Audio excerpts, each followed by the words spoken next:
Stupid. Let's start the episode. Oh, okay, sorry. Let me intro this bitch. All right, everybody, welcome back to yet another episode of our weekly installment of the Fight Plug.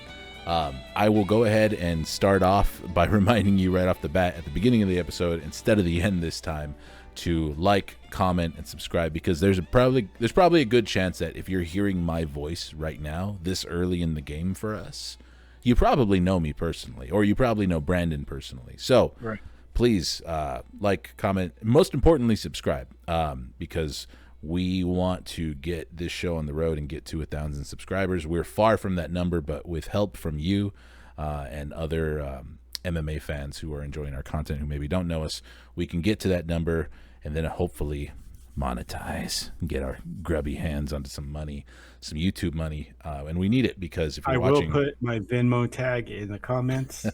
Go ahead and feel free to... You can keep it on private. It's no problem. Yeah, slide on through. And we'll need it because if you'll probably also notice that you are not seeing our pretty faces right now. Unfortunately, the FBI raided our studio because of Brandon's unfortunate affiliation with the 45th president of the United States. And they took our cameras. They said if I blow Hunter Biden, that it all goes away. And it didn't. And he didn't take one for the team. He was... Wait, were you about to... No, I did. You... Very salty. He said, and to what I understand, I'm just glad I don't have monkeypox. Yeah, I guess is what I'll say. All right. Well, beyond just buying new cameras, I think we really need to reimburse Brandon for taking one on the cheek, probably on the mouth, probably on the face in general. But yeah, no, the whole throat. I shaved my beard, everything, because the flavor was there. Oh, we're the fucking worst. But anyways, here we are. We're going, and I can say it tasted like he has smoked Parmesan cheese. He did think that Parmesan cheese was crack, and he smoked it, and you could taste it on him. You ever think that we all smell like Parmesan cheese secretly, and the women just don't want to tell like us? Cotija cheese. Cotija cheese, right on, for the culture. Right. Okay, guys, no Sabo kids stand up. We're going to recap this most recent installment of UFC Fight Night, Santos versus Hill. On paper, this wasn't really a super stellar card. Everybody in the talking head space and mixed martial arts was kind of talking about how August is like the dark month because we'd had so many great cards back to back leading up to this, and now this was the first of the just kind of like, oh, this is what regular weekly installments of mixed martial arts generally look like. But there were some silver linings. It was a short card. There was only 10 fights, which is usually really, really underrated. That was because there was a ton of cancellations. When I say a ton, I mean 4. Lipski versus Priscilla Cachoeira got moved. Landwehr versus Tukagov got canceled. Shamil Gonzalez. Anyways. Oh, Misha Serkinov was going to fight on this card. That got canceled too. No. Anyways, 10 fight card and all finishes, Brandon. When was the last time you remember there being a card with all finishes? I don't either. Apparently, the last card that there was a 100% finish rate, Sam Alvey also competed on that card. And he was in the win column for that card, though. I mean, pull it up. Surprisingly, let me see, when was it? Should be pretty easy to find it. Was it UFC? Fuck it, I'm not doing this right now. I'm just scrolling, and depressing myself, looking at all that red on his record. Who cares when the last card was that had a 100% finish rate? Were you surprised by, or despite the fact that we saw a fight card with all finishes, did it not seem still a bit lackluster to you? It kind of did, because you would expect, and for a card like that, you would want people that watch it to not kind of like click off or get out of there or change it, because if it's just going to decision after decision after decision, it's just running, and you want to keep people's mind like on the fights. So you would think that it would be, but there was some. It started off real weird with that. Did she tap or did she not tap? And Mm-hmm. some of the and like but there was some like really banging ass shit. Like Brian Battle's kick. McKinney looks dope as fuck. Mm-hmm. Called out Patty Pimlet. So it's just it was a lot better than I thought for sure. Yeah, managed to exceed expectations, I feel, but Oh yeah, still, despite that, like I'm just tripping out on how it still managed to feel like a boring card because with all finishes, I think the pacing really lacked. Like it felt like there was 20 to 30 minutes between every fight. Like I yeah. felt like I can like get up and go fucking make something to eat between every fight. Like, oh, okay, well, I don't have to sit here any longer. And And you to your did, point, and you probably and I did. probably did. And to your point, it's like that's the detriment. Like you want to keep us engaged and not willing to Right, walk away from the television. But right. some fighters still did that, anyways. And we'll start at the top of the card and go reverse chronological order like we usually do, and we'll cover the main event of the evening: Jamal Hill, who I used to call Jamahal for a long time because of the way his name's spelled, Yeah, versus Thiago Santos, who was the veteran of this division. Jamal Hill gets the fourth round finish via ground and pound, and had Thiago Santos on skates. I think it was at the first or the second round where Thiago Santos knocked down a few times, and it was for sure a 10-8 round, in my opinion. I just don't remember if it was the first or second round. I didn't have a lot of faith in Thiago Santos coming into this fight. Ever since, I think we talked about it a little bit in the breakdown, he never looked the same to me after his knees fell apart in the John Jones fight, which was unfortunate. yeah, He had some moments in this fight that he wasn't completely out, and despite how bad things were looking for him in the early rounds, I was kind of surprised that he lasted to the fourth round. But really, all of he had the some good takedowns. He had some good takedowns, yeah, which was a surprise.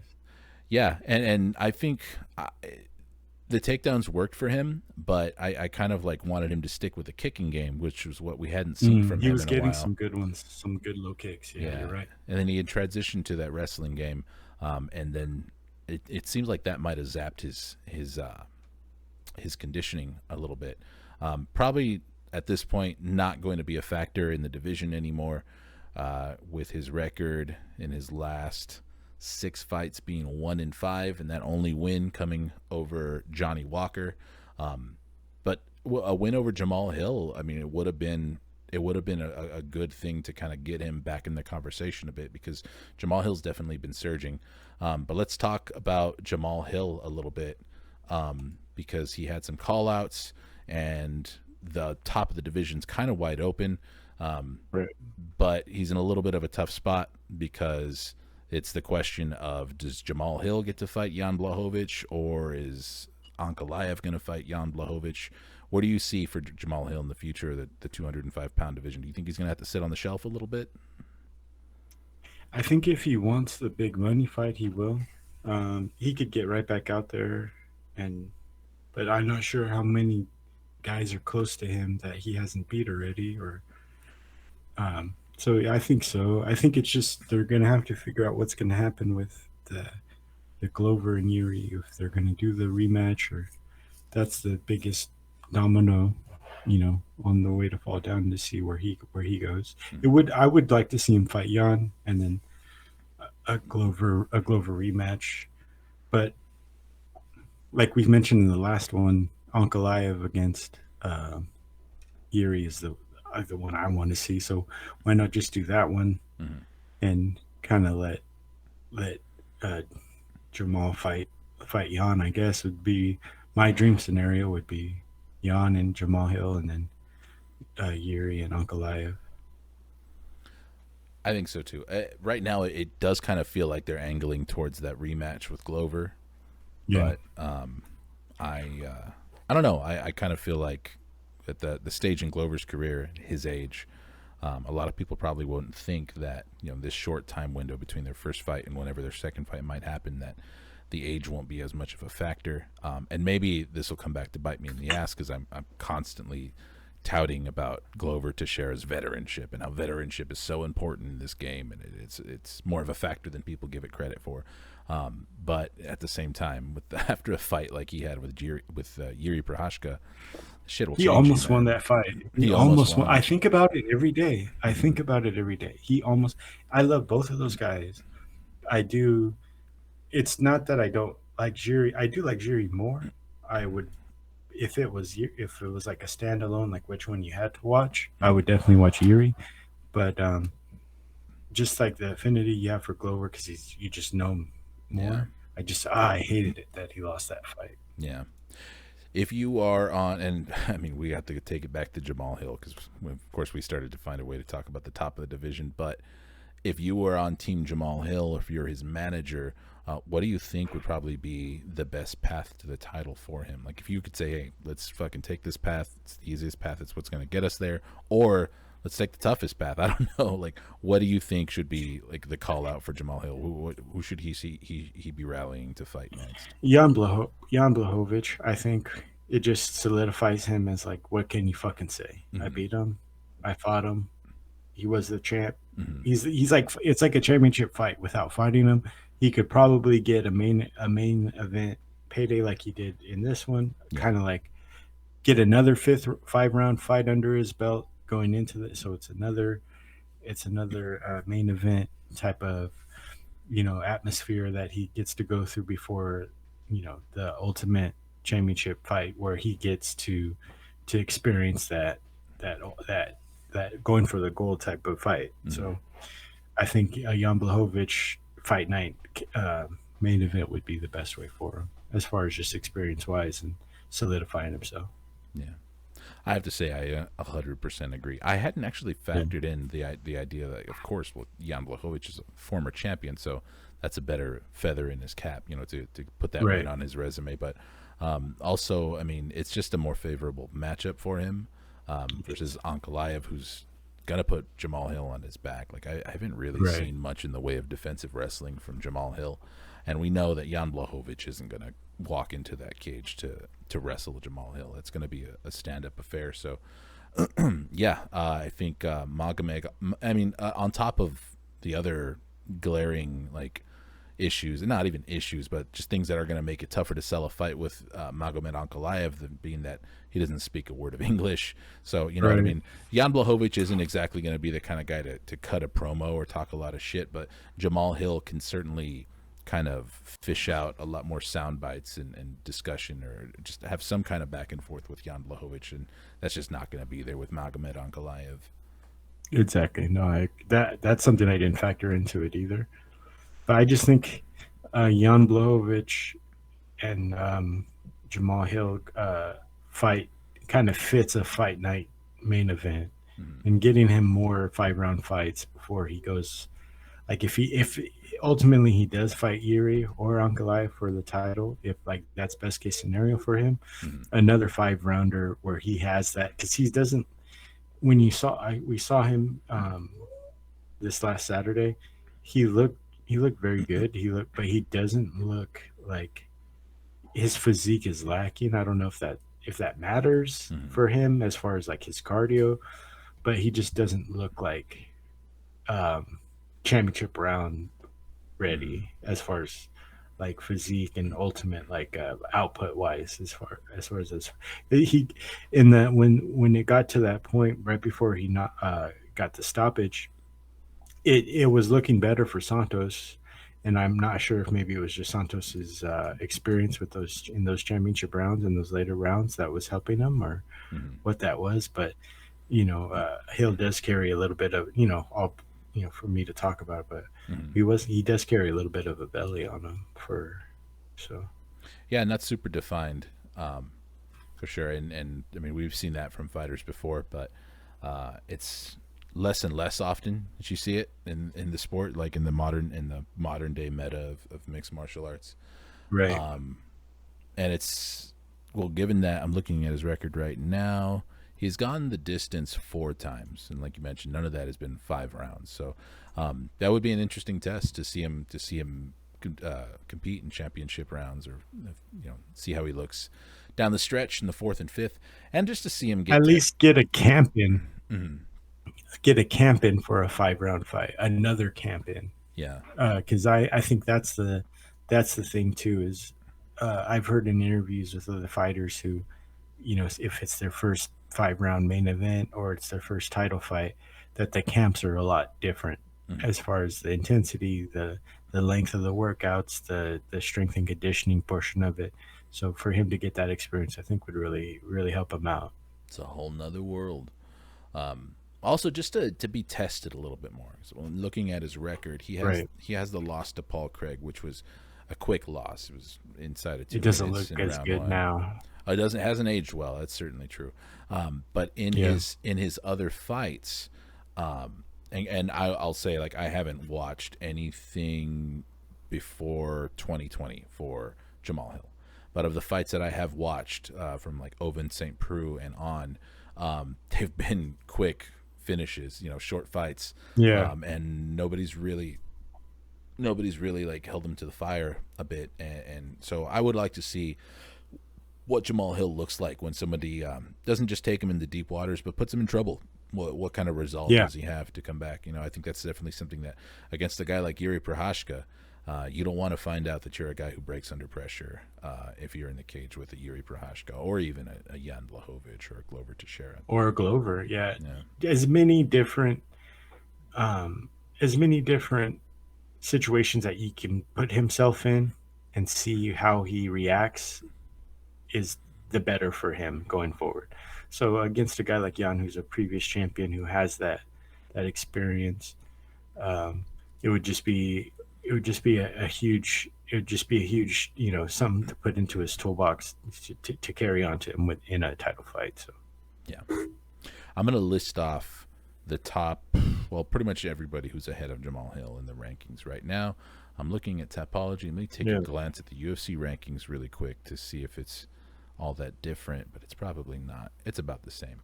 I'm going to name off everybody in that top five when Jamal Hill is ranked number 6, and you let me know if you would pick Jamal Hill over any of them. And you don't have to go too deep into it and give like a full like breakdown of yeah, everything. no, But that's fine. number 5, Anthony Smith. I'd put Jamal Hill above him. Give him the edge. Not a, yeah, not like a huge jump. Well, yeah, I would actually. I think their careers are on such a different, like like a different scale. Mm-hmm. Like Anthony Smith's for sure on his way out, and then Hill's, in his prime. Man, it's just crazy. He's had some pretty rough injuries. Yeah. It just if he wouldn't have had those injuries, like how much better would he look right now? That would be a really interesting fight. I'm kind of like bummed out now that I think about it that Anthony Smith is injured and coming off of that Magomed Ankalaev loss. Interestingly enough, they still have him like ranked one spot ahead of Jamal Hill in the rankings. But if he was healthy, I think that Anthony Smith would be a good test for Jamal Hill. If Anthony Smith comes with the intent to take him down a bit, which I'm not sure if I trust Right. Anthony Smith to do. Like we've seen him be stubborn before and want to like kind of like take the fight to people and kind of beat them at their own game, and I don't think that's what he wants to do with Jamal Hill. But that one's a little bit of a toss up for me. Alexander Rakic. That's probably outside of, well, once we get to like Rakic, Ankalaev, Jan, it's all pretty much he. I would put him above Anthony Smith, and that's about it right now. He doesn't mean that he's not any more deserving than any of those guys of a title shot, but I think that I would just he's above Anthony Smith, and that's about as comfortable as I feel. Kind of like Yeah. putting him ahead. Rakic definitely has to show, where he's at now, and he'll get a chance to, pretty soon here. But that'd be the closest he has, and then once you get to the other guys, you're going to get to. But I think he's probably right there with Rakic. Yeah. Rakic is one that scares me a little bit. He feels a little too hittable to get his hand raised against Jamal Hill. So I do have some I would have some concerns going for Rakic going into that fight. But good fight Yeah. nevertheless. I definitely wouldn't be mad at it if they booked that.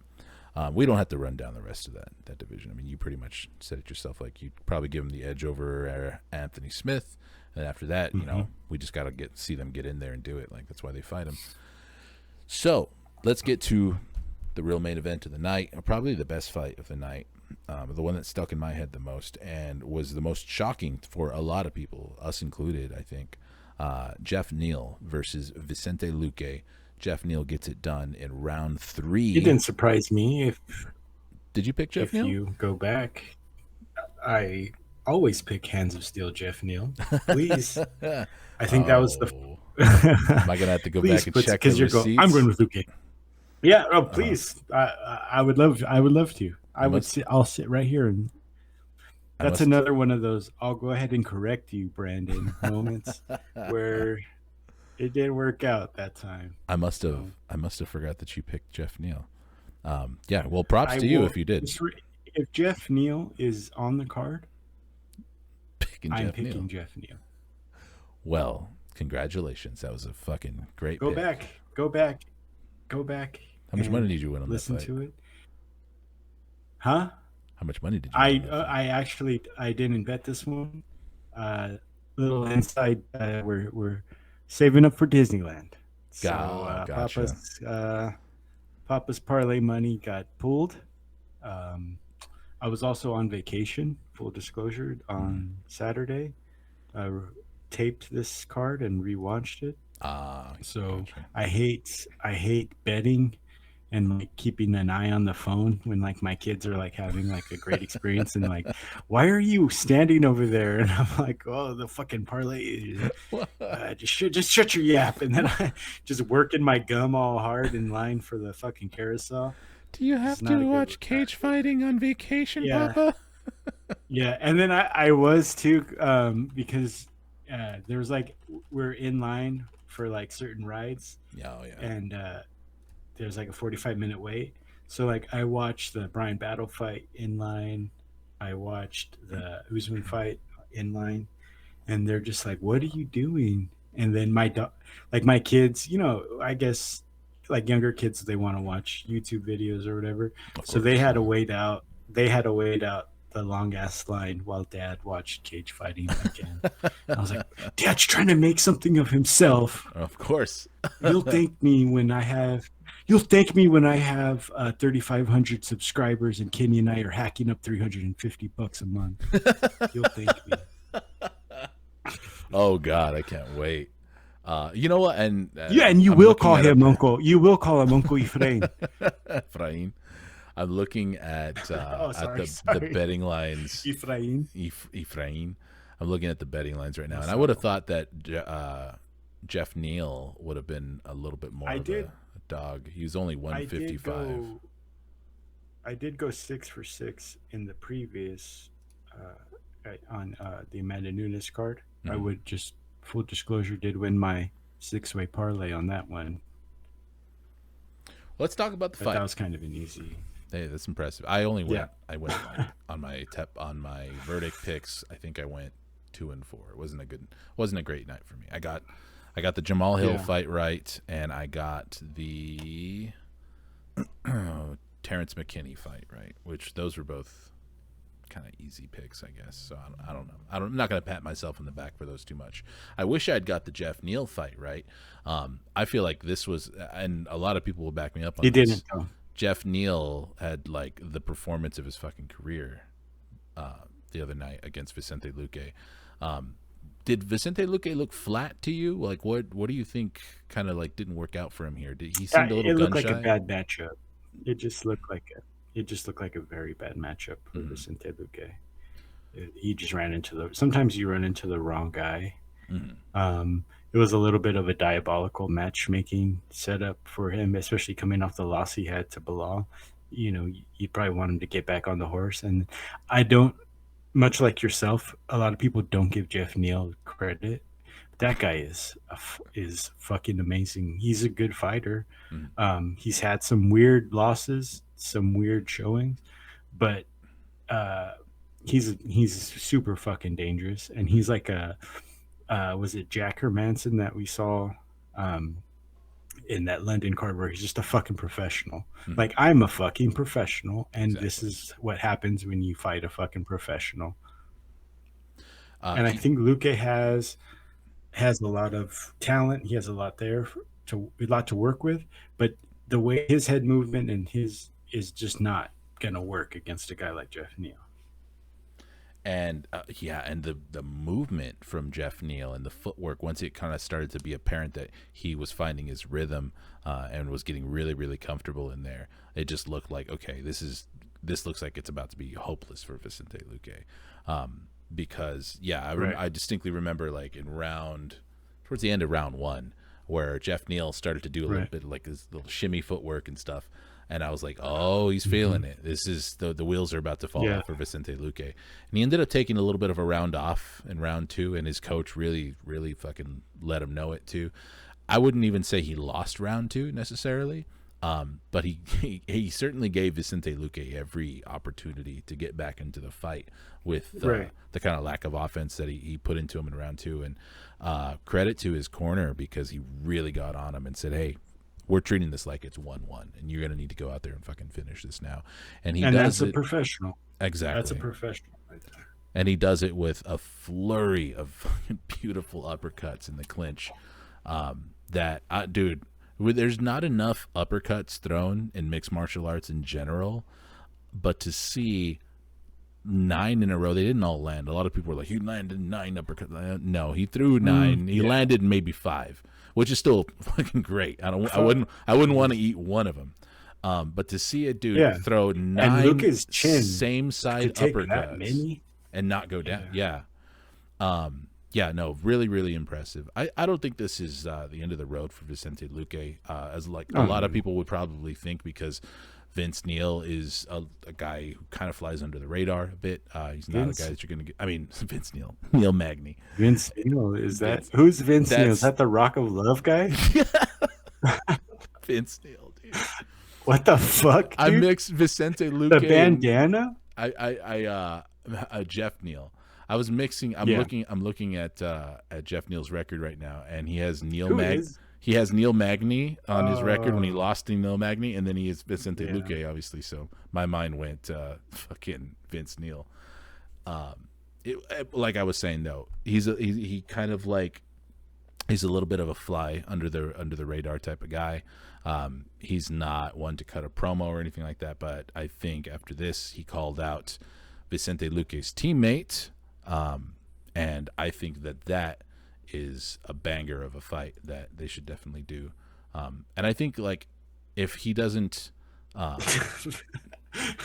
what Vince Neil and Jeff Neil are very different fucking people, dude. they're practically a different species. I'm aware Fucking of this. Motley Crue. Whoa. Whoa. All right. Let's skip to the eugenics portion of the fight plug here.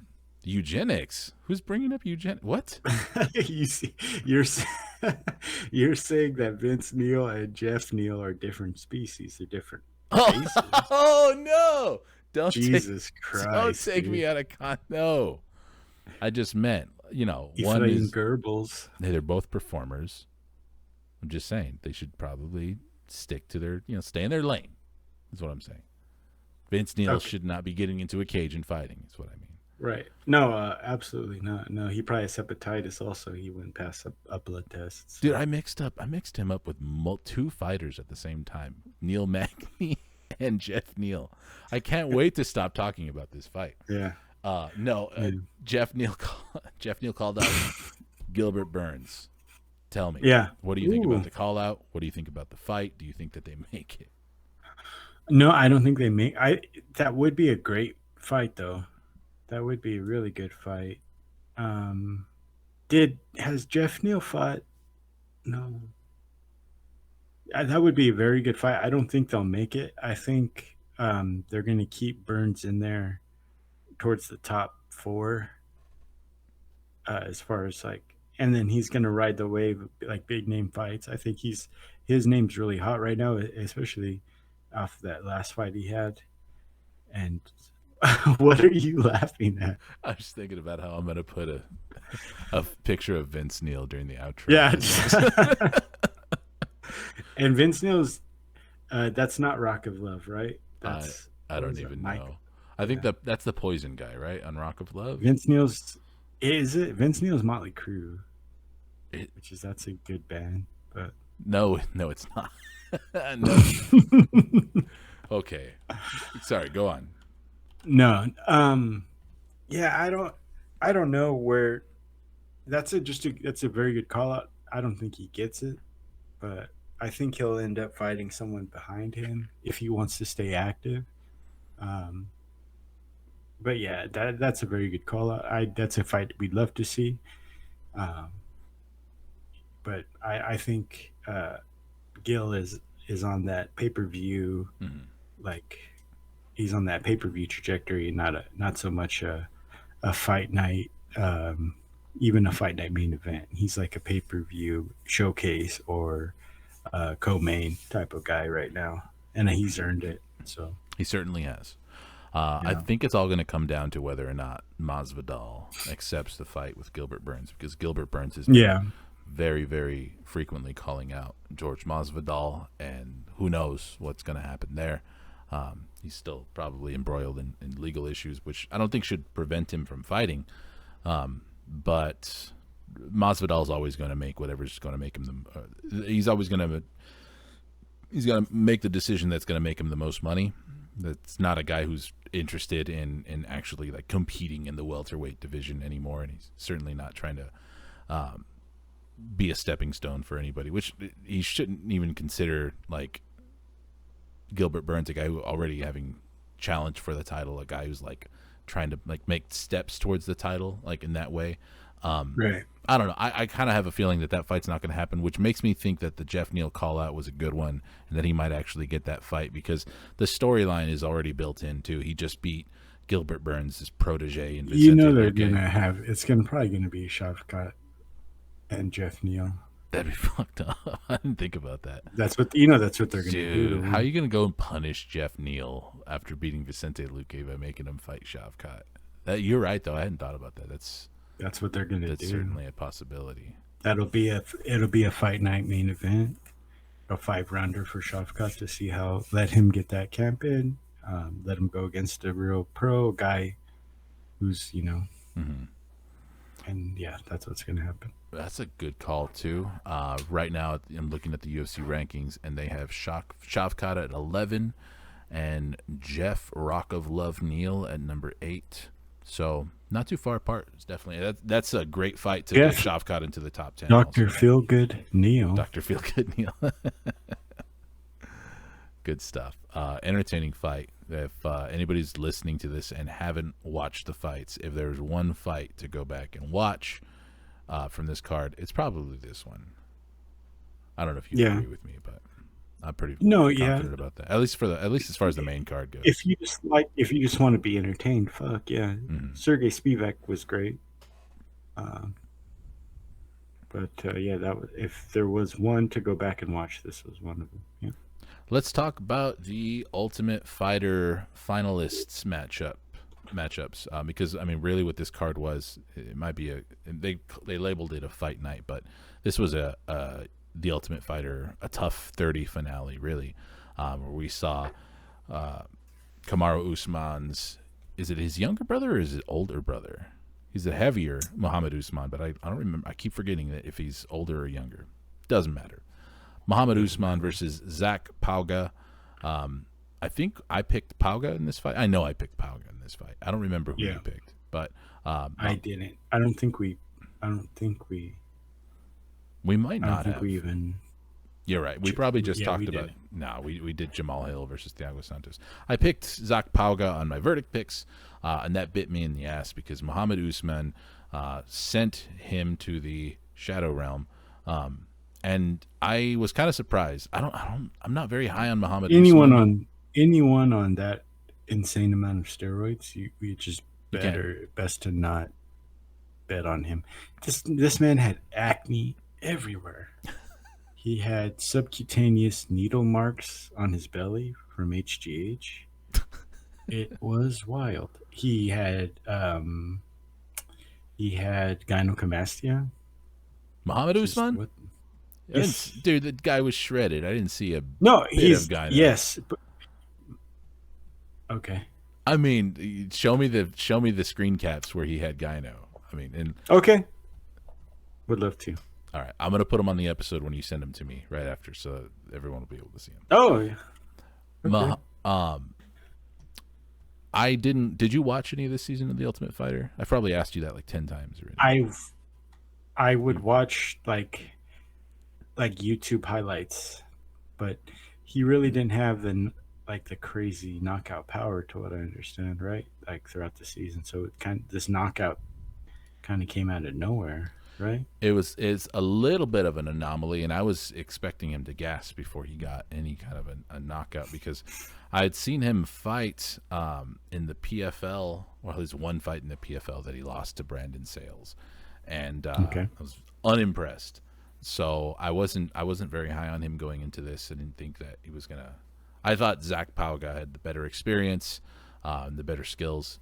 But hey, we have two Usmans in the UFC now. We got brother Usman. I think the more important question is how do you think Muhammad Usman fares in this UFC heavyweight division? Because as much as I'm not high on him, or might maybe not think that he has all that great potential, and I might think that he has fucking horrible boxing and just throws haymakers while he keeps his other hand at his waist. He's a heavyweight in the UFC heavyweight division, so it's kind of like the world's kind of wide open. You know what I mean? But heavyweight's getting a lot Right. better. But we've seen before where clearly flawed heavyweights have kind of like carved their path to contendership. Yeah, and I don't think he's really going to be a title contender. He'll probably hang around and have a few fights, but the heavyweight, like the Moldovan boys, it really does suck for that. And like a cautionary tale of Santos in this last fight, just the explosiveness and the athleticism that he carries with him is just isn't there anymore after he had these knee injuries. So one guy we had talked about, uh, our British friend who suffered that knee injury. Um, why is this Tom Aspinall? Mhm. It sucks that he's not there. Um, but yeah, like a guy that we saw. So there's just I think there's too many guys in the heavy. A guy that we saw that just beat the Black Beast. So there's guys there that are sneaky, way more talented and way more um, like well rounded Mhm. to where he's not gonna Matt Mitrione it. You know what I mean? He would have, and it's just not that division anymore. It's not the That's best division in the world, but yeah. it's definitely not the Matt Mitrione heavyweight division either. Yes, yeah. The Matt Mitriones and the Sean Jordans and stuff have kind of fallen to the wayside a little bit. That's a really Yeah, really those good. guys just not there anymore. Yeah, That's a really good point. Good observation because um, as much as like there are still guys in contendership who are flawed, who you know what I mean, are still kind of like one-dimensional fighters. The really like the bottom end of those guys really started to fall off. Like looking at the heavyweight division right now, everybody's. I mean, Jairzinho Rosenstruck is on a losing streak, and he could find himself with his walking papers pretty soon. But it's not until you get to number 10 where you run into Chris Dawkins and then Marcin Tabura at number 11, where you start to say like, okay, these are the guys who are still kind of holding on. These dudes who are really only at heavyweight because they're not athletic and not right. necessarily No, because they're yeah, big guys. You know, like Marcin Tabura has the frame of a middleweight. You probably look. Anyways, yeah. And then, like you mentioned, we have the Moldovan guys coming up at the they're back not end. fucking around. No, Sergey Spivak looked amazing. We'll get to him. Alexander Romanov, and Must then see TV. He will be there in the next pay per view. Please watch him. He's insane. Simon. All right. Do you want to talk about Juliana Miller versus Brogan Walker? Did you get a chance to watch this one? I won't blame I you if you didn't did rewatch not this watch fight. that one, big dog. Sorry about that. It's okay. Not a whole lot to watch. Yeah. We don't have to talk about that one. Sergey Spivak versus Augusto Sakai. Did you watch this one? Also, fine Yes, if you I didn't. did. Okay. Yes, I did. Share me your thoughts. What do you think about this fight? What do you think's left for Augusto It Sakai? There's nothing left for Augusto Sakai, so I won't waste my time talking about him. But it Tom Aspinall, Tom Aspinall was like, how good is he? I think we've made that joke before. Mm-hmm. It's like, God damn, Tom Aspinall, like that's like really the only blemish on Spivak's record. And now that guy's not there. He's not going to be there for a couple of years. Mm-hmm. So it's about as good as a.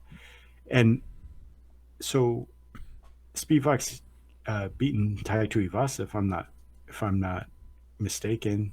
Yeah, So he has a 2019 would win over Ty. what the fuck has Tai Tuivasa done to where he's third in the rankings and Sergey Spivak is way back where he is? Like that the fight would go the same way. If not, I think Spivak would beat the shit out of Tai Tuivasa right now. If you're just Yeah, asking me. Ty to So Ty Tuivasa would have to get very, very comfortable being on his back because that's where 2022 Sergey Spivak is going to put him is going for to take sure. him. Yeah, Yeah. and then not going to. There's the power difference might be there as far or kind of the balance of it might be on Tuivasa's side, but Mm-hmm. I mean Sergey Spivak's he's wild. Mm-hmm. Those Moldovan boys are wild. I'm very excited for it, and I really like Spivak a lot, and I think with Aspinall out of the way now. Unfortunately, I think the road to a championship, you know, 2 years down the road, we're going to be hearing from this guy. I guarantee you. Oh yeah, it's a lot more interesting now. And I mean, you mentioned Tom Aspinall being one of the only blemishes on his record recently. And if you go back further, I mean, as recently as 2020, yeah, he did come up And short speak against. into Greg Hardy's career. Yes, So props for that. And via finish too. Thank you. yeah. Oh yeah.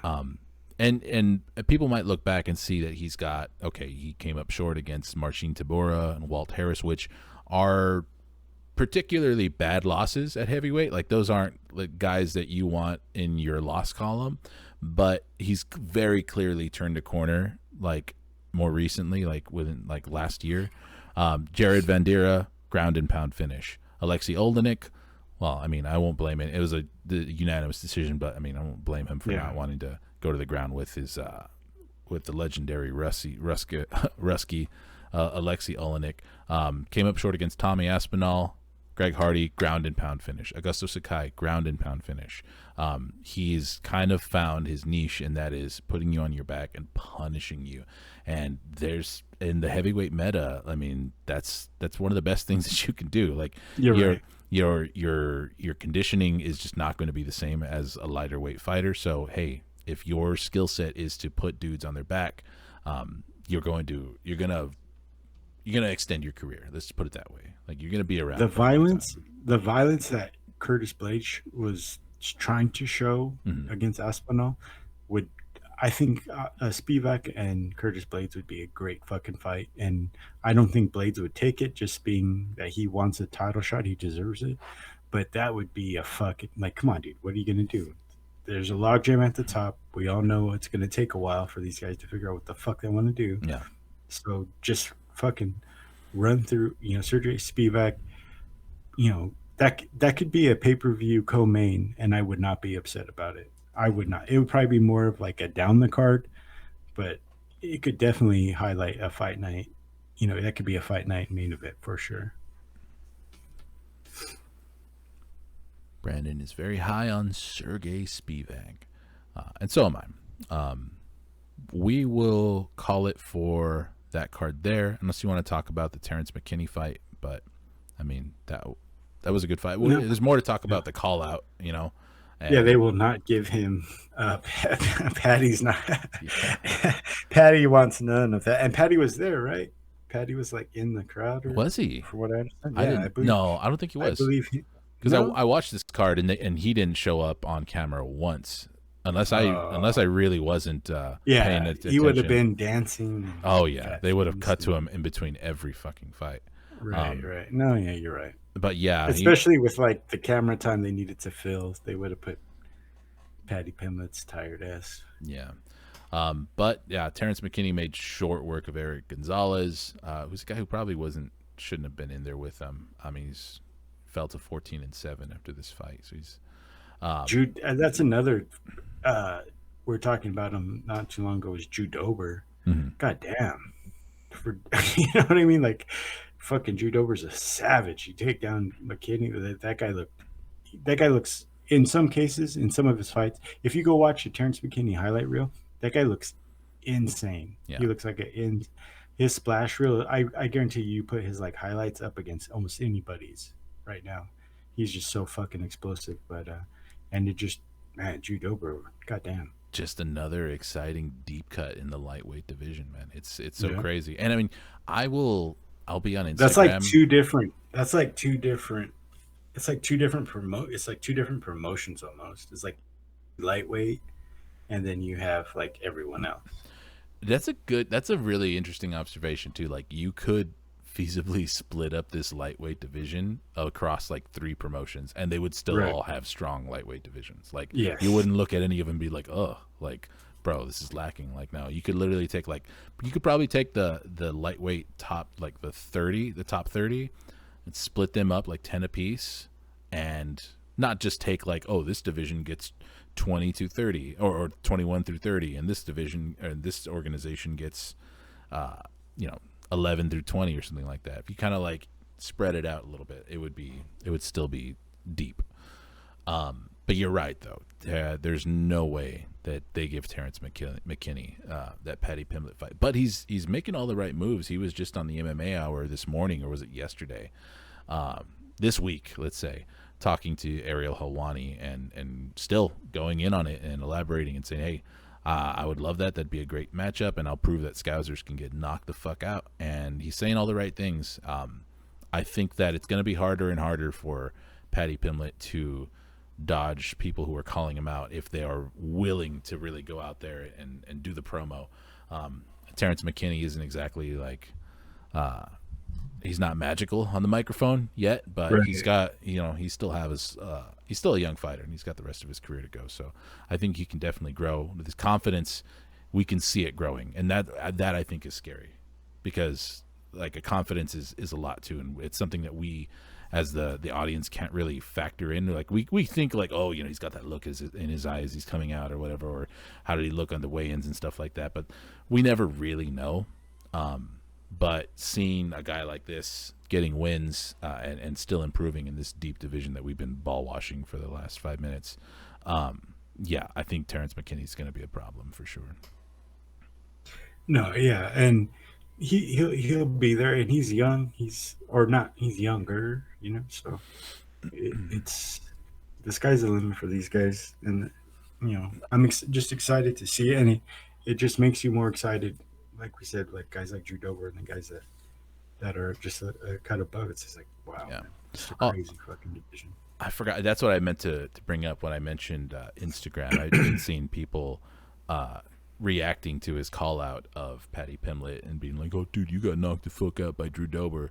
And when I see something like that, it just tells me like, you know nothing about this sport. 'Cause Drew Yeah, Dober's you a have fucking no problem idea. too. Like, there's Yeah, no shame. I mean, you don't want to get knocked out by anybody, but dude, that's like saying, "Oh, you got knocked out by Francis Ngannou." Okay, like it's gonna happen. yeah, exactly. Like these are the highest level guys. Like it's crazy. Yeah, And also like, what are we doing? Like with MMA is supposed to be a sport where we can kind of forgive people's losses. Like this isn't boxing. Like this isn't like, yeah, oh, it's dude, you got a definitely not loss, boxing. you're washed, bro. Like no. You could have a few losses in this division and still be a world class fighter, and you could be on a 3 fight losing streak, and you could in the lightweight division within the top 12 to 1, and you lost 3 of your last 4 fights, maybe within that range, and you're still like world class. We're gonna move on to UFC Fight Night. Vera versus Cruz, happening in San Diego, California. Why aren't we there, Brandon? Why aren't we going to this? We should be there live. We could, we should, but Top I won't. top of the card features Marlon Vera versus Dominic Cruz, the return of Dominic Cruz, who we don't get to see fight super often.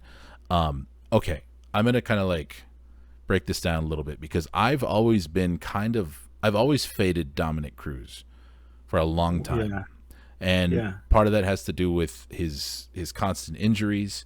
And I guess I just kind of figured that he wasn't going to be a factor, because how could anybody who's been out for so long with recurring injuries ever be a factor?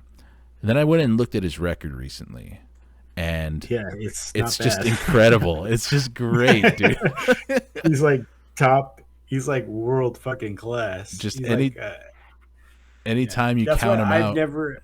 I think if we go through Fight Plug lore, like probably the one guy that I've ball washed that I always see it in your face. You're like, what are you fucking talking about? Is Dominic Cruz? I've seen Dom fight a few times live. Uh-huh. It's wild. He is a Hall of Famer. Um, like the beat, like the Uriah Faber beef that he had, the way that he's kind of like taught himself almost, Hmm. how to fucking, which makes it even fucking crazier. It makes him very Uh, unconventional as well. Hard to do yeah, otherwise. and a lot of guys have tried the Dominic Cruz style, uh, where they think like if I do, but it looks funky as fuck, but it just works for him for some reason. Hmm. The guys that he's lost to are like a goat status guys, so it's like Henry what the fuck, Henry Cejudo, Cody Garbrandt. When Cody Garbrandt was like at his peak, he the was 10 man. and 10 and Yeah, 0 at the time. Uriah Faber back in the day, and those are his only 3 losses. the Uriah Faber, Dominic Cruz like beef at the time that they had beef kept that division going, Yeah. and it kept the UFC, like the UFC was like back and forth, like what do we do Hmm. with this? What do we do with this weight division? But Dominic Cruz and Uriah Faber fucking carried it for a long fucking time. So It certainly kept bantamweight on the map at a time when people just weren't as cognizant of these lighter weight divisions, for sure. Because, I mean, their initial rematch that happened in 2011, that was a different dimension, as if we're talking bantamweight, like compared to what it is now. And certainly wasn't bad back then, but I'm talking about moving the needle, like having exciting right. fighters there who were going to people who are going to tune in specifically for bantamweight fighters, you know. But yeah, going down his record, it's just a who's who of top level bantamweights, and to be honest, I still can't put my finger on why I'm not a crazy Dominic Cruz fan, because I like the way he sells a fight. I like his trash talk. Like, there's so many classic examples of it. Going back to the Uriah Faber thing, he's had like great and one of the few dudes who's willing to be like, yeah, put me on a fucking radio show. Like, sit me in front of a Yeah. mic with my opponent for 30 minutes and let's go. Let's do this. Hmm. I think back to when he was on like some show with TJ Dillashaw, and they were trading barbs going back and forth, and TJ Dillashaw was like, nah, I'm done with you. And he's like, I'm right here. We still have 10 Yeah. minutes. The camera's rolling. What Yeah. do you mean you're done with Yeah. me? Like, you're done with me when Hmm. we're done. Like, He went after fucking DC. Like you don't know what the fuck you're talking about. Quite frankly, you don't yes. do your fucking research. You're fucking making all of us look bad when you go out there and put on these type of commentary performances. It makes what we do look like a joke, and it's like, wow, dude. And And he's right. he's right. And oh, by far, I was so happy that somebody had the balls to call out It Daniel needs to Cormier. be. It needs to be Anik, Mhm. Cruz, and Senko. That would be That great. that's who it needs to be. That would be incredible. I mean, that's what I would like to Mhm. to have. And then you sprinkle in a little Felder, Mhm. and then those European boys are pretty good too, just to mix it in. Mhm. Um, and it's yeah, that's who it needs to be. It won't because like we were talking about last time, it that they just it's like McDonald's, UFC McDonald's is Rogan and DC. They Yeah. have to be there, but Yeah. like UFC fucking I don't know what would you call it, like UFC Nobu, like these like Michelin star restaurant meals that like only certain people get the chance to fucking enjoy would be Senko Hill Senko Anik and Dom or Felder. Yeah. I'm with you there. So let's talk about the fight for a little bit, because we can go on and on about about Dominic Cruz, and I'm just thinking about how he called out Hans Molenkamp from Monster Will for it? Yeah, exploiting fighters. dude, he just Like, does dude, not miss. A motherfucker does not miss. he That's doesn't the miss. Snoop Dogg verbal meme. Just He's that motherfucker's good.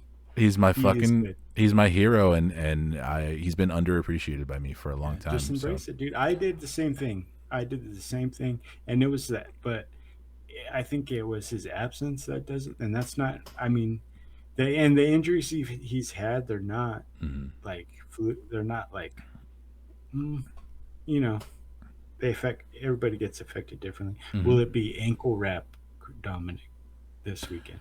That's a good question, and I think it's just me losing faith in his ability to still perform, because his style is so movement based, and to see that he keeps getting these injuries, his knees are he's just bad, and he's like the Tracy McGrady of fucking bantamweight. Like, it makes me think like, okay, well, he's gone for this long. I'll root for him when he comes back, but I don't have a lot of faith that he's gonna pull it off. And then you have him, like, he was out from like 2016 to 2020, and then they make him fight fucking Henry Cejudo coming back too. Right. I mean, and of course he lost that fight handily, but and he didn't bow. He didn't bow out of it, or he No. didn't make excuses. Stepped up. Yeah. It was such a stupid fight for Henry Cejudo to try and retire on. Like, he had some big accomplishment. Like, Right. he just wanted to make sure he got the easiest like defense for both of his titles, and he bounced, and he had no bargaining chip at all. Anyways, this is the second time I've tried to. Fight Plug Podcast is not a Henry Cejudo podcast. We don't have to talk about him. Henry Cejudo, you're trash. I hope we don't have to talk about him, but he's in the USADA testing pool, so he might be coming back soon. Anyways, Dominic Cruz, our dearest darling Dominic Cruz, you're going to enter the cage to fight Marlon Vera this Saturday. And Marlon Vera is on an absolute tear. Every time he steps into the cage, it is guaranteed violence. He's not a guy who I was particularly high on for a while either, although I did say that when he beat Sean O'Malley that I would have to buy a hat or something with the Ecuadorian flag, which I never did. But he's coming off of wins over Davy Grant. He has that crazy front kick knockout of Frankie Edgar, which also, good night, Sweet Prince. Like, what the fuck? Stop booking Frankie Edgar against anybody who's going to beat him. And then he turned Rob Font's face into ground beef. Very scary fight for Dominic Cruz coming in here, but how do you see it actually playing out? Do you think that that Dominic Cruz is gonna win by decision? Simple, so pretty easy call for you then. Do you think it's going to be the movement that's going to get it done for him? Because that's, I mean, I'll give you a peek. It's going to be something we're going to think we should have seen. Like, oh man, that makes sense. And whether it's like ripping to the body, I think it might be, because you're just not gonna. Dominic Cruz isn't gonna knock Chito Vera out. No, he's not. So ripping to the body. Working the legs, I think, would be the best way to do it, and just getting dirty with it, which Chito Vera's not, or Cheto is not. Yeah, he's not. He's not averse to doing that himself. Yeah. So he's going to have to get real dirty with it, and he's going to have to. I think he can outpoint Vera, and I think he's going to prove why. He's the guy that we think he is, or it could end his fucking career. This is definitely one of those. I don't think there's like a Chito Vera decision where it's like, oh man, that was kind of boring. I don't see that happening. It's a little bit of a tough one for me. I'm leaning towards Dominic Cruz also. I think I'm picking Dominic Cruz. It's just it's a scary one, because I feel like there's very few places where Dominic Cruz can kind of like chill in this fight. Everywhere is danger. I think he has the wrestling to potentially take it to the ground if he needs to, but I don't think he wants to be on the ground with Marlon Vera. I think it's a pretty scary place to be. Even off of his back, Marlon Vera will tear you up with elbows. He's one of the worst guys to be on the ground with, because he may not be looking for strikes that are going to end the fight via ground and pound. He is looking to cut you and make you wear a bloody mask. So I think that's a tough place for Dominic Cruz to be. I think Dominic Cruz is really going to have to stay on his bike for this one, and use a lot of evasive movement, because I just don't think he can afford to eat those like fight changing strikes from Marlon Vera, because Marlon Vera has like a sneaky power that I think we've been underrating a little bit, where we've seen him kind of coming back from rounds that it looks like he's losing. Like Rob Font really put it on him in round one, and the moments that turned those fights around for him have always been single strikes, a single knockdown, like a single like kick out of nowhere that puts the other guy on skates, and it just stays that way. Like he doesn't have. I'm not super high on Marlon Vera in terms of like his actual striking acumen and his movement, but he just has the power and has the tools in his toolbox to make you different, to like hurt you. Like he changes the color of the fight when he starts to land. And I think that can happen here with Dominic Cruz, but I think it's going to be one where Dominic Cruz kind of has to be really, really good here. Maybe I'm overrating Chito Vera, and maybe I haven't watched enough Dominic Cruz lately. But I'm picking Dominic Cruz in this fight. Yeah, me too. And I agree with almost pretty much everything that you said. So it's kind of like it's not going to be as entertaining. I don't have anything to go against you with. Um, I think you're right as far as like where Marlon Vera how he wants to make this fight. It might be harder to do it against a guy like Dominic Cruz, who's going to know how to like make that cage look big. Mm-hmm. He's really going to make that cage big, and then he's going to be as good as Rob Font is in the pocket, as he was anyway. Yeah. It Dominic Cruz is going to make the pocket a little different. Like he's not going to be there when Marlon thinks he is, or he's not going to slip in the way that Rob Font slipped in the more traditional boxer way of slipping a punch. Yeah. To where you might be able to time that and kind of like counter off of what Rob Font does, whereas Dom's not. His head's just not going to be where you think it's going to be. Yeah. And it's like it's such an easy casual take to say like, oh, his head movement's weird, or but it is what it is. So.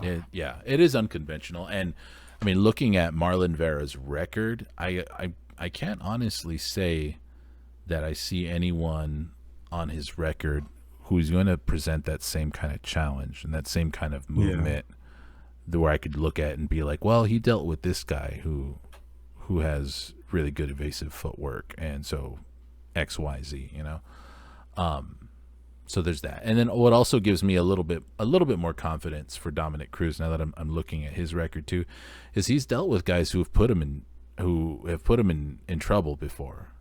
Like he's dealt with, I mean, Cody Garbrandt, he lost that fight, but he had been knocked down. He kind of like fought through adversity in that fight. So I mean, we know Dominic Cruz has no quit in him. Like, I don't think there's going to be any putting away of Dominic Cruz.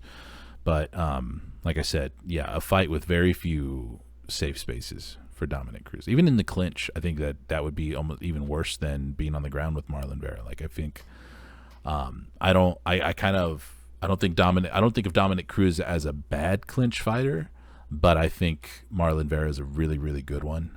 So I think that's just another area of the fight where if he ends up on the cage, clinched up with Marlon Vera, that's going to be a hairy proposition for sure. Yeah, if it gets into that dirty boxing zone, then that's where Marlon Vera wins. Marlon Vera will win a dirty boxing fight. He's just nasty, man. Yeah, he's a mean fuck. All right. Dominic Cruz needs to go to the body. Mm-hmm. Yeah, so I agree, to the body, and like you said earlier, to the legs. If the plan is to be evasive and just not be there for Marlon, which, let's face it, that's usually the Dominic Cruz plan. Right. But he needs to take away the movement of Marlon Vera so that he has a little bit more room to breathe in all the other areas of the fight. Now, I'm gonna be There's straight with fucking you. nothing I don't there. got nothing else to talk about for the rest of this fucking card, dude. It's so Yeah. bad. Let's talk about the rankings a little bit. Let's talk about this co-main event. The 43rd ranked featherweight versus the 33rd ranked featherweight. This Yeah. is so bad, dude. Nobody else on this card is ranked inside of the top 10 in any division. Azamat Mirzakhanov is fighting. He's like a prospect. He is undefeated. But I'm seeing that yeah. 11-0. I don't know anything about him, but Right. so I mean, you could tell me on him. Full show if you want to go there, but I'm just looking at. I mean, I Nina can't. Nunes. I just can't catch Nina the ball Nunes and throw it back to you. Yeah. I mean, Nina Nunes has been on the side of some really rough nights, and not even in the cage. Just the, Oh when she no! gets off the We're not lady, gonna- We're some gonna of that we're doing some of that scissor action. Nina Nunes Probably a little versus rough. Sylvia Calvillo. Nina is going up to flyweight for this fight, and Gerald Mershar Bruno Silva is a good fight. That's if you're like reaching or something. I'll say this, because the way this is the way that I approach fights and can like find any kind of a talking point to a fight is that there needs to be some kind of impact on the division, like none outside of the main event.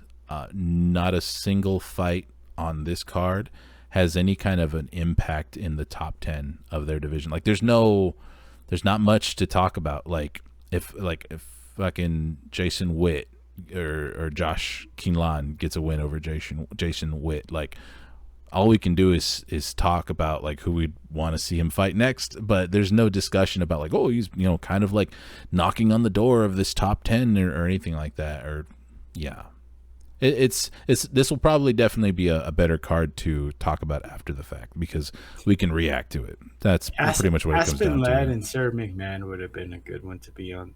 It sucks that it got canceled and rescheduled, but it would have been a good fight on this card, I guess.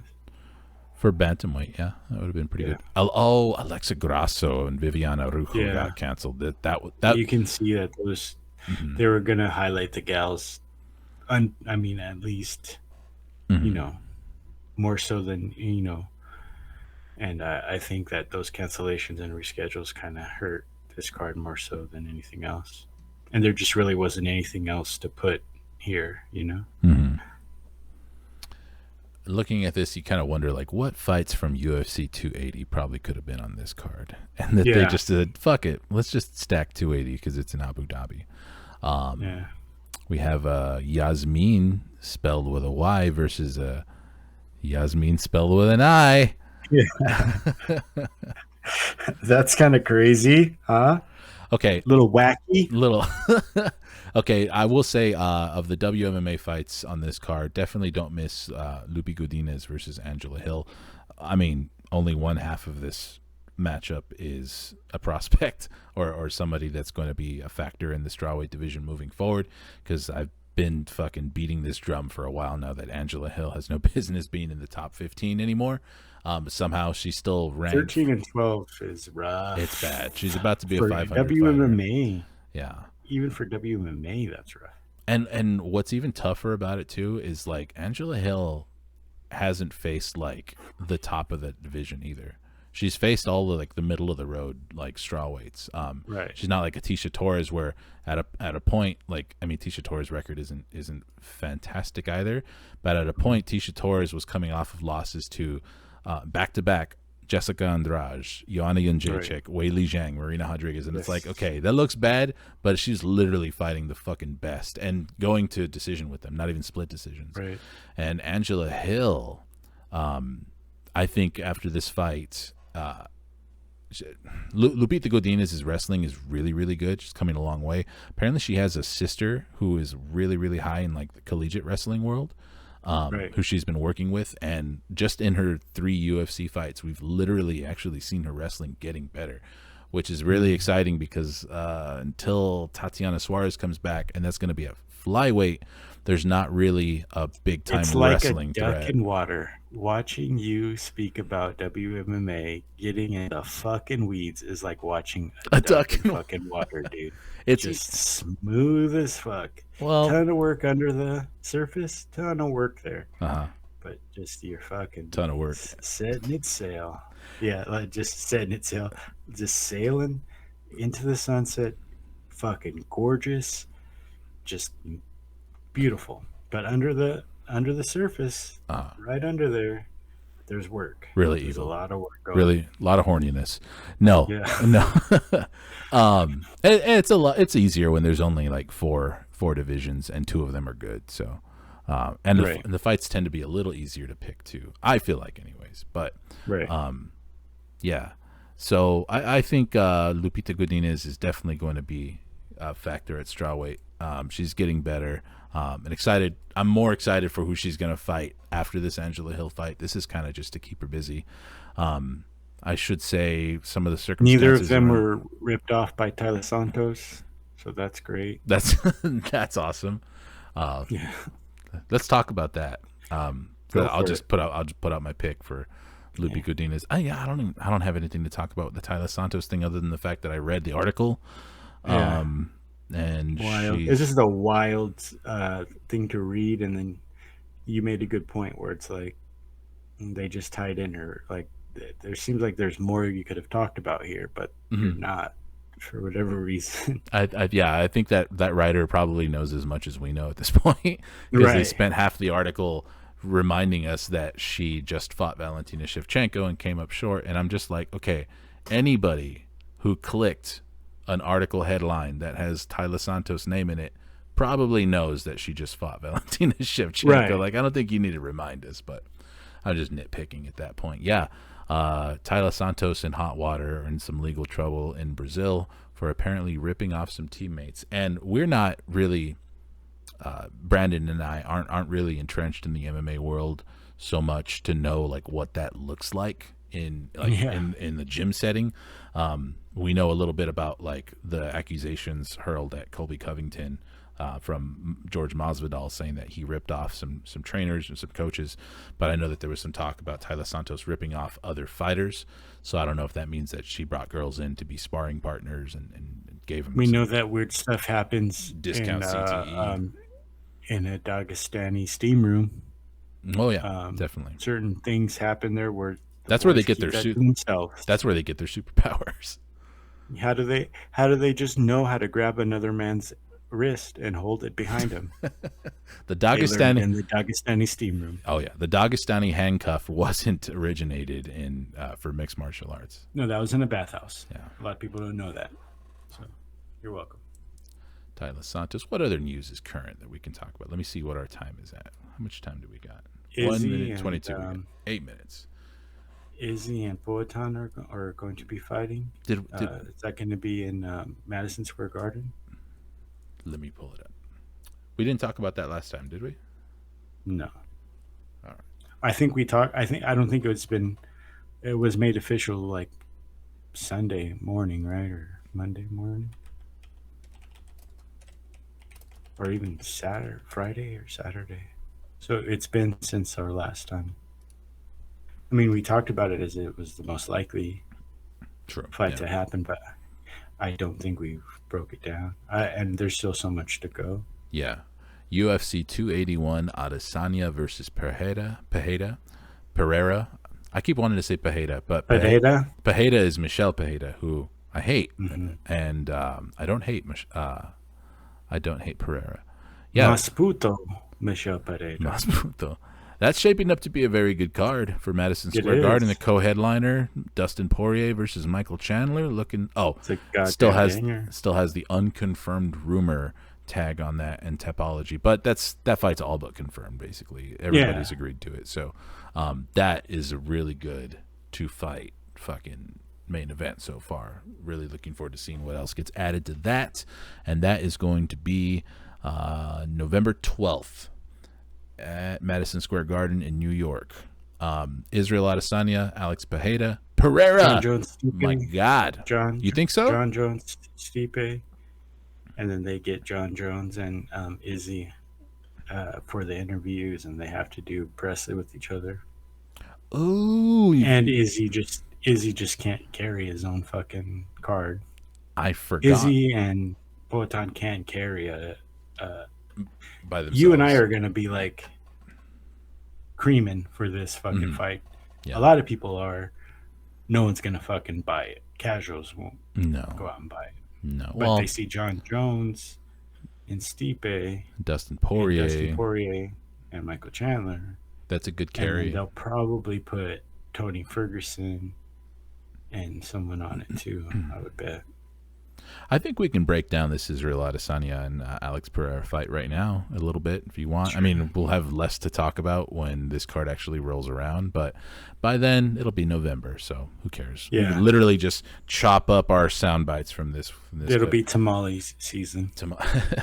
But I mean, nothing as far as game planning, nothing is going to change between now and then. Hopefully, there's no injuries sustained or Just gonna anything. be cool But as fuck to see it in the small gloves.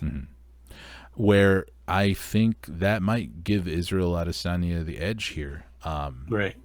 It's hard to say because Israel Adesanya, like we could say, like well, he's been fighting MMA a lot longer. He's 23-1 in MMA. His defensive wrestling isn't bad, like at all. To be honest, I think this division. I mean, I know I've been saying like he's a flawed champion, and I've kind of said I spit on the middleweight division, and there's a lot of guys there who can beat Israel Adesanya, and they choose not to.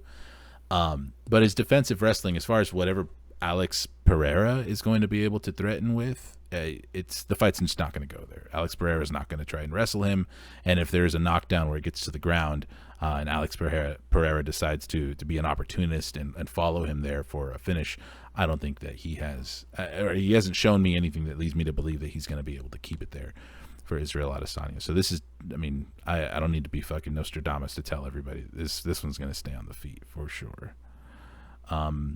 Do smaller gloves make Pereira more of a threat to Israel Adesanya?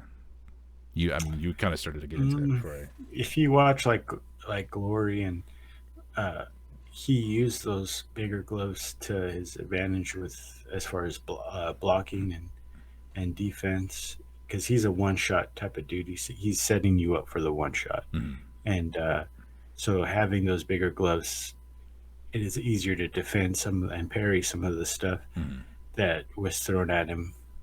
It's going to be a lot harder to do that. And Izzy is being the sniper that he is. It's going to be a lot. There's going to be a lot more surface area for him to hit mm, without having those big ass kickboxing gloves mm. that a lot of guys use as a defense mechanism. And Botan did that. You know, if you watch it, he used his gloves really well to parry and to kind of deflect shots and then get his one shot in. So Clear up some of the general misconceptions about like boxing and kickboxing gloves versus MMA yeah, gloves, because a lot of people think that a lot of casuals, and I don't even mean to use the term casuals to kind of like demean anybody, but you're right. a lot of people probably think that like, oh well, a bigger glove, that's going to be more protection, it's not going to hurt the guy taking the shot as much. But what does that really mean in combat sports? It just different angles. I think working different angles to get around like a check hook's a little more, isn't it? Like we were seeing Jamal Hill using a check hook, a check right Hmm. out of the southpaw stance this last weekend, Hmm. where that's an easier punch to score with or to knock someone out with with a 4 ounce glove than it would be like a 8 or 12 ounce glove. Hmm. Uh, but it's just there's just a few inches of that. It's just, in my opinion, it's not as like I couldn't say it any better than you did. Where it's a common misconception where they think it's just so different. But I think with when you have two guys like this who have been on both sides of it, and Izzy being such a sniper that he is from the outside, and it makes all the difference Hmm. for guys like these two. Whereas if it was a guy like a straight boxer who was coming, because boxers are able to use those to parry, and it doesn't really do as much damage to their hands, Hmm. and they can kind of let it go to the body or let it go, let it let it rip hitting guys in the forearms where it doesn't really hurt as bad Yeah. either. So Yeah, that's the main misconception that I see from the uninitiated is that like they think it's to protect the other fighter's face or brain, when it's more Yeah. all those gloves are just there to protect the fighter's hands, so that Right. every fight doesn't end like in the first round via broken hand. Yeah, you don't crack your head on some guy's forearm or elbow coming in around the side. Yeah. Yeah, and obviously the larger boxing or kickboxing gloves provide a bit more in the way of defense for those fighters, where the kind of like peekaboo kind of cover up thing, where like we see like Tito Yeah. Ortiz employ back in the day, where his idea of like defense is literally just hold his hands over his eyes, and get hooked into oblivion. I think you can cover up a lot more with boxing gloves.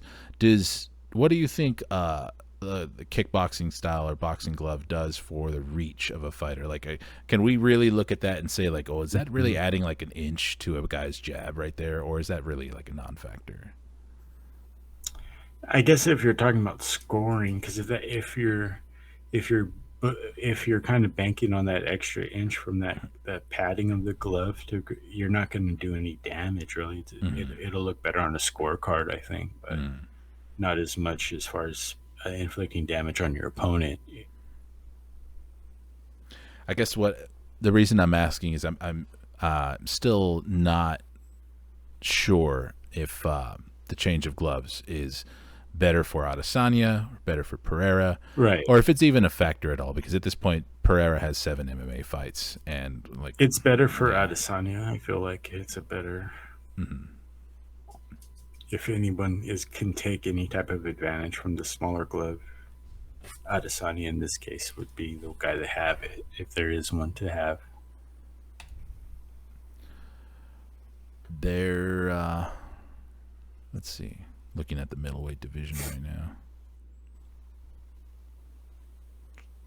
Well, we can kind of leave that fight for now. I think it's a pretty decent breakdown of it. I'm not going to make a prediction this early as far as who I think is actually going to win. But like, yeah, we can give our little bit of a breakdown. Poirier versus Chandler. Early predictions for that, if you want to make any, or any kind of a breakdown. I think I give Dustin Poirier. Yeah, I give him the edge in this fight too.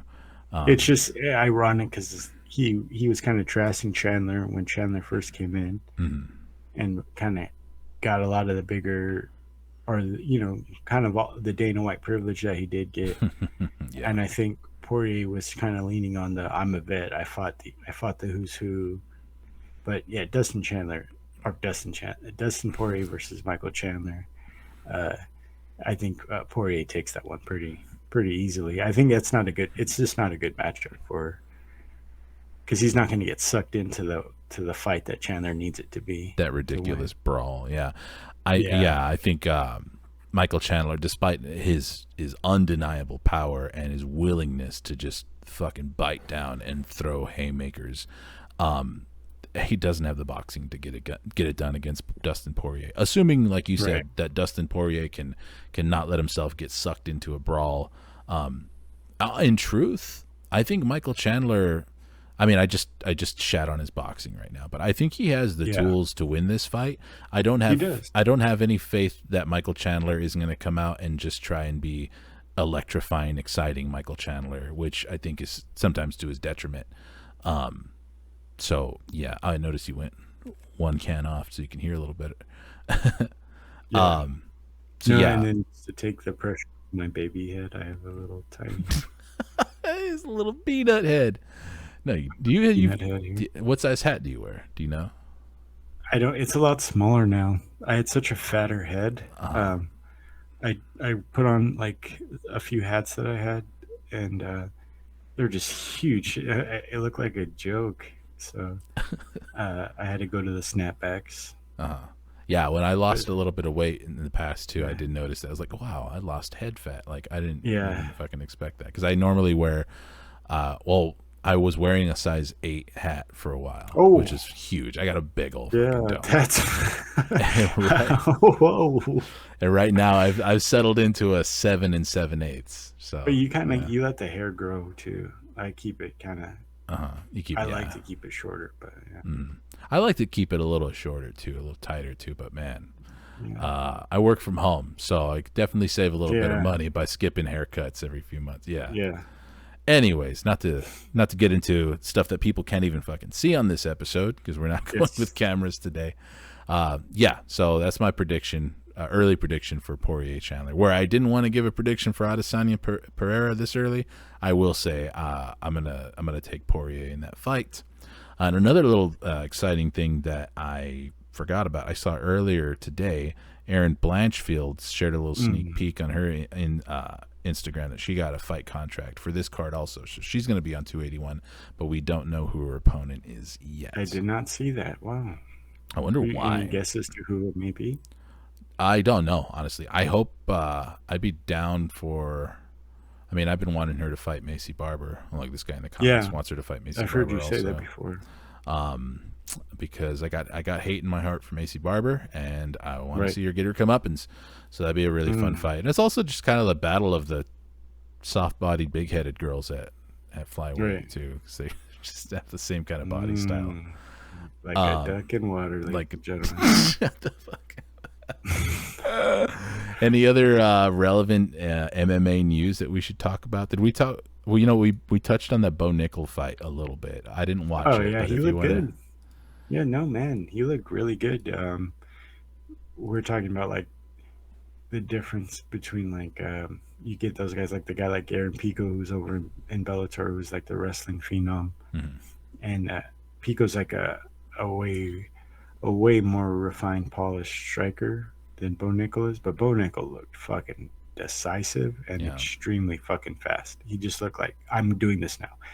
And then his takedown, the gentleman that he fought, all respect to him. I think he took up fighting like right before the pandemic or during the pandemic. yeah, And he was like a Taekwondo guy. So you could be all world Taekwondo and then a 3-time fucking national champ, uh, Big Ten Athlete of the Year wrestler.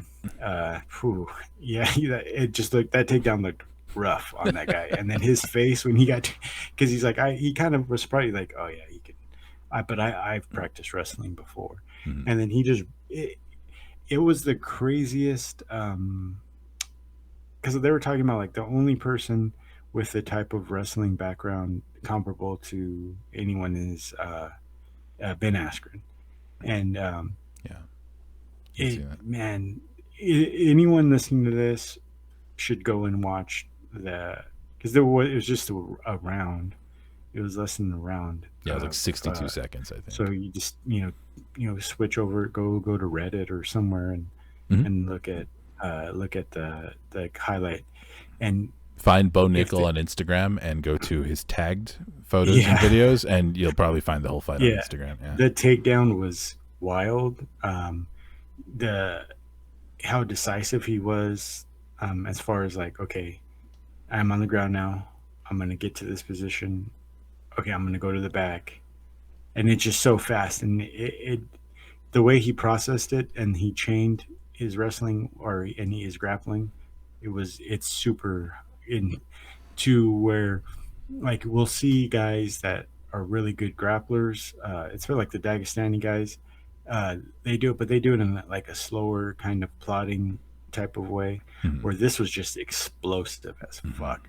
I haven't seen wrestling that explosive, and it was a shock. And you hear about it like you turn it on, you turn on a Contender Series, and anyone listening to this, watch the Dana White Contender Series because those guys are literally fighting for fucking food. Like they're trying to fucking get like some of these guys. Like the dude on the card was like Yeah. said he's like he had $100 in his pocket and he was homeless. So like these guys are like going out literally like hungry as fuck to win. And Sounds like the but UFC in general. But yeah, yeah. Um, but geez, man, you hear it all day. Oh, because they just like just smashed it against your face like three-time national champ, all world wrestling, three-time national champ, all world wrestling. They're Yeah. just like throwing it in your face, throwing it in your face, throwing it in your face, and then you see it and it exceeded even what they were telling you. Like the explosiveness with his wrestling is unlike anything. Like I guess when Cormier would be able to slam dudes, like what Cormier did to Dan Henderson, maybe would be like comparable to like what I Mm-hmm. saw as far as just like the explosive wrestling and the way like, and even Dan Henderson was a amazing wrestler. So Yeah. that What he was would able to make do with DC DC what over DC like was able to do, but Josh that's what it Barnett. looked like. Yeah, yeah. Yeah. It just just like another grown man should not be able to do that. And that Yeah. takedown, that first takedown that Bo Nickel had, it looked like he didn't even want to do it. Yeah. He didn't have to. It's pretty crazy. I can't explain wrestling. That's like as far as Mm-hmm. I can as I can explain. It's just like that looked weird, dude. Yeah. And there's like amazing wrestlers in the UFC. It's still the best base for mixed martial arts, and this guy is like By far. 12 steps above anyone else in the UFC right now. Yeah. When you see a guy who is just that at that level versus someone who is painfully not, like they almost Yeah, make it look like physics don't apply for right. momentarily. Like when they're going for a takedown, it's like in this for these 2 seconds, you weigh nothing. You weigh Yeah. 45 pounds, and I'm gonna make it look like it and toss you on your head. And what's Uh, even crazier is was the guy probably trained for that non fucking stop oh yeah, and was lifting weights and strength and conditioning to stop that. And yeah. there was absolutely zero chance he would have. He was probably sitting with his dad under the stars like a week ago, talking about how it's Yeah. going to change his life and everything, and he's going to make it Yeah. right. And yeah, no, Bo Nickel went and stepped on all of that. Yeah. Yeah. What do you think about Dana White's refusal to grant him a UFC contract at this juncture? He said that Yeah. they were asking like why didn't he get a contract, and he said like or what could Bo Nickel have done better or differently to get a contract. No, I think they said what he could have done differently, and Dana White's response was like, I mean, well, what could he have possibly done better? He looked amazing, but he's only 2-0, so Yeah. maybe we see him fight here again. Do you feel like it's kind of? I mean, I've been straight up saying it, like, okay, so you just exploited him, Yeah. but Oh, yeah. He did. And yeah, there's no way you can say that they did exploit and that's just free marketing right there. They used his entire career that he built up, his collegiate career, which is storied and amazing. yeah, One of the greatest, one of the greatest, and there's a lot of guys like that. Um, and Dana fumbled the bag big time with the Olympic gold medalist who ended up going to the WWE. mm. Um, Kale was it Kel Kale? Sanderson, No, Kale Sanderson was from, I think he's the Iowa wrestler, but Gable Stevenson. Gable. Oh yeah, yeah, yeah. Gable Stevenson was like, hey, he like was tagging Dana White. He was tagging the UFC like right after he won the gold medal. And he's like, I'll come and fight. And then they're like, yeah, fuck you. He goes, okay, well, I'll just go make millions of dollars in the WWE. What the fuck are you talking about? And so it was so crazy that they just used all this. It was just marketing for free because usually with the way they market their fighters, they kind of have to like build them up themselves, put them out, match make them, and they don't want to use other promotions. So if someone comes from like a Michael Chandler coming from a Bellator, they don't want to overshoot it as far as Mm. marketing his previous accomplishments Yeah, because it kind of just gives Bellator more shine than they need to give it. right. Or someone who comes from the PFL, like when Kayla Harrison does come, they're not going to spend a crazy amount of time talking about her in the PFL and who she beat there, because then it's just going to highlight and give them free reign. Yeah, Uh, so they just completely exploited it, and because it was on ESPN, ESPN had the rights to all of that. Had the right, and ESPN does show like the collegiate championships, so they oh, had all so the they rights showed his to. footage. Yeah, they showed all the footage, and Oh they wow. just they just completely rang it out into Uh-huh. the. And it's like, dude, that is so shitty to do That to is somebody. that is extra fucked up too, because you Yeah, kind of know, like, now knowing he's affiliated with ESPN. I didn't think about that, but like, if he decides, okay, well, fuck you guys, I'm gonna go fight for Eagle FC. Can yeah, he say, hey, ESPN, could we borrow some of that footage? Or like, yeah, can Dana be like, nah, don't let no, yeah, like, yeah, yeah. I guarantee you, he will. He'll be like, yeah, we used all your shit, and I mean, it's if he just scum, if he scum. can Dana definitely will. I mean, talking about Eagle FC, I think they might potentially be shooting themselves in the foot unless Bo Nickel has gone on record to say that he's dead set that he wants to be a UFC champion Yeah. specifically. But if they And I keep, think Dana's using that too. It's like I think so. where Gable Stevenson's like, well, I'll just go to the WWE Hmm. and I'll fucking Brock Lesnar it. Yeah, Fuck you guys. I don't need you.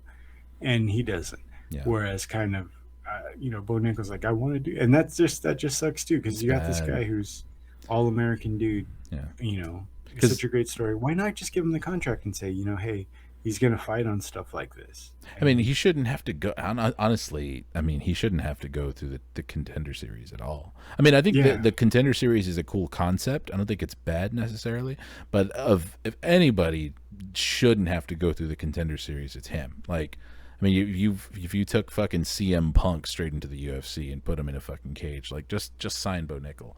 But I think that they might, if they dick him around too much and say, "Oh no, why don't you come back and fight on the contender series again?"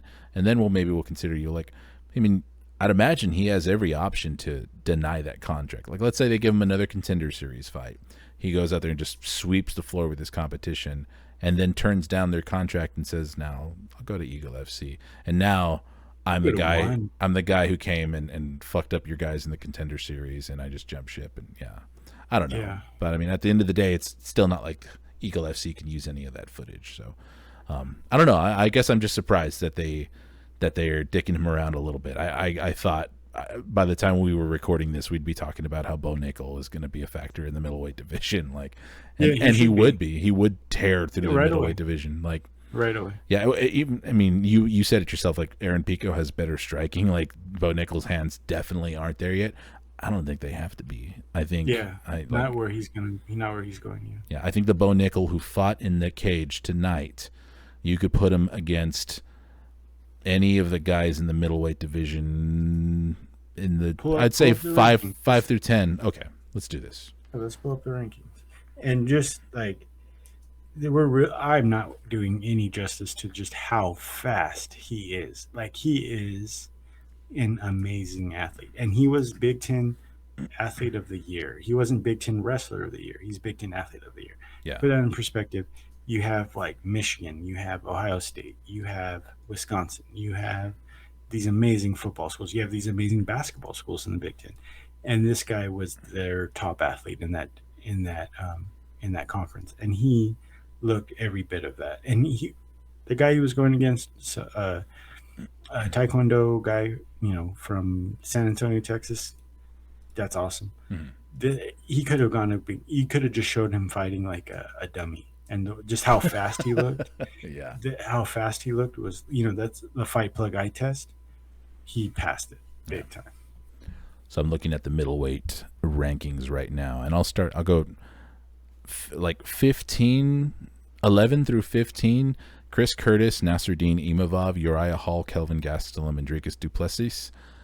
He wipes the floor with all those guys. Like, Chris Curtis would have a rough night with fucking Bo Nickel. Yeah. If you had a rough night with fucking with Jacker Manson, like you're gonna have a rough fucking night with Bo Nickel. Yeah. And you know what? Let me go to the. I always default to the topology rankings, but even if I'm looking at the There are official, some fucking stud ass dudes in middleweight. They're like Duplessis is a stud. he's good. Though. He's good, but I don't think he has. I don't think he's stopping the takedown. And even in the top 10, Darren Till, he beats him. Jacker Manson, the decision, but Sean Strickland, Paulo Costa, Alex Pereira, Derek Brunson only has one more fight, and he's retiring. Marvin Vittori. I just don't see a way where Bo Nickel doesn't absolutely tear through this division. Even if he catches a flash KO and somebody finds that chin, like, he's not just going away. Like, he's just gonna keep improving. So I would be fucking shaking my bridges if I was a UFC top 15 middleweight right now. But I guess they don't have to worry about that for a little while longer. Yeah. And just the explosiveness that he showed, the decisiveness that he showed, and one thing that he talked about, which was a great point, was that the mental strength that you have to do what he's done already at the collegiate level Wrestlers is are fucking unmatched. different. It's unmatched. The practices he's gone through, the weight training, the what he's put his body through to make weight, It's none of this will be a shock to him, No. as far as you, because you could tell like maybe some dudes who trained MMA their whole life, or dudes that trained Muay Thai their whole and fought Muay Thai their whole life, might might find it a little different when you add wrestling and grappling into it. Yeah. Or jujitsu guys, those guys just like to get stoned and roll around on the floor with each other. Yeah. Whereas like these motherfuckers are like There's putting also some damage on themselves for so. and there's also like a real difference between some of the like pretty much all of the other traditional prize fighting combat sports where you mentioned Muay Thai. At the end of the day, the only reason people get in a ring and fight in Muay Thai is for all the people around the ring who are placing bets. You know what I mean? Right. Like, there's a reason this is an industry. Not with wrestling. Like, there are kids in every high school across the country and college who are Just quietly grinding away. who just want to be the fucking best and maybe get a scholarship or whatever, and who are literally going through the motions of being a mixed martial artist without the striking, like, and just focusing on the one discipline. So yeah, the edge that high level wrestlers have coming into mixed martial arts is just unreal. It can't be overstated. There is no one in the middleweight division that can tell that kid make Bo Nickel not put the fight where he wants it to be. If Bo Nickel wants it to be on the ground, it will be on the ground with anyone in that division. And there's not even anyone who's enough of a really prime time Brazilian jiu-jitsu specialist outside of maybe Andre Muniz, but I don't know if he has the physicality to really to deal with the fucking storm that Bo Nickel is going to put on him. But like, there's not a Brazilian jiu-jitsu ace where it's like, okay, you may be a top rank wrestler, but there's no Gilbert Burns there. It's gonna just make you fucking hate it. So interesting. Bo Nickel, we've washed your balls long enough. Sweet Bo Nickel. If I was Dana White, you would have been in there already. Yeah. You wouldn't have had a fucking fight on a Tuesday fucking night, and I wouldn't have I would have used you on like this last fight night, and or this one coming up. If you would have put Bo Nickel with a regional guy in this card, and the top prelim fight, I would have, like, instead of Mershart and Bruno Silva, you put Bo Nickel and whoever there. Oh yeah, It would have been way better, and then pay him a little more, and why you? That's what you do with Greg Hardy, Sean O'Malley. It's just so self-serving that they're trying to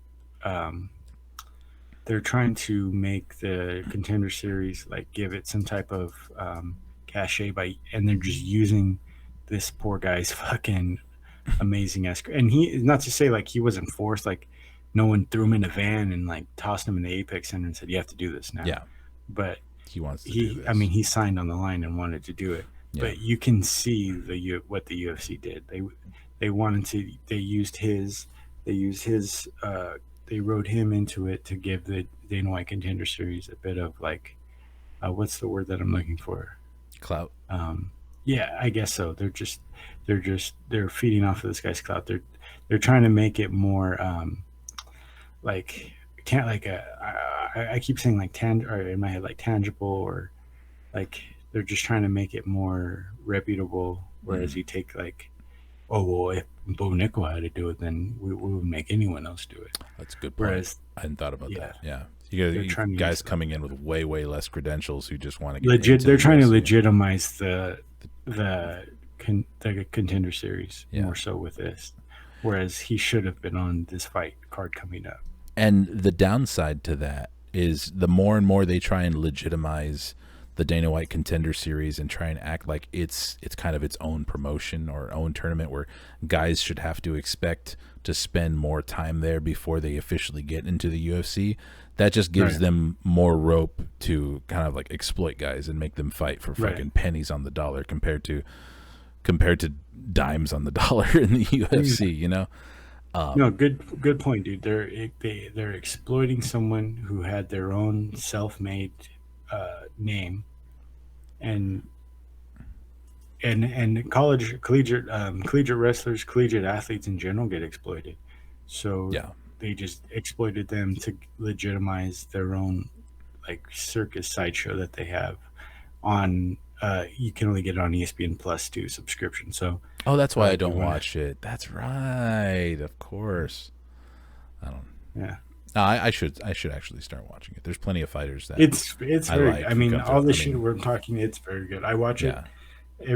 every Tuesday on the fucking treadmill.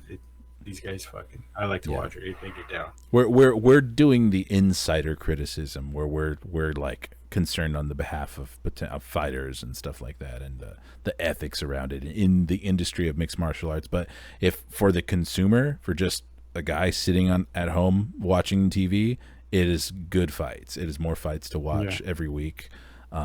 And yeah, you definitely shouldn't pass it up just And because Bo Nichols Dana at White's a dick. ATT, he's Jorge Masvidal's wrestling coach. Yeah, Like, what the fuck? yeah. What are you doing? Come on, dude. Well, Bo Nickel, I adore you. I would honor you by putting you as the outro image for this episode, but unfortunately, I already decided it's going to be Vince Neil. But maybe next Yeah. time. Maybe next time, Bo Nickel. Maybe if we see you get another win in the Contender Series, maybe you'll earn it. Be the closer of this episode. Good night, Brandon. Thanks for joining us Good once night. again. Hope you enjoy the fights this weekend. I'll talk to you next week, man. See ya. Yeah.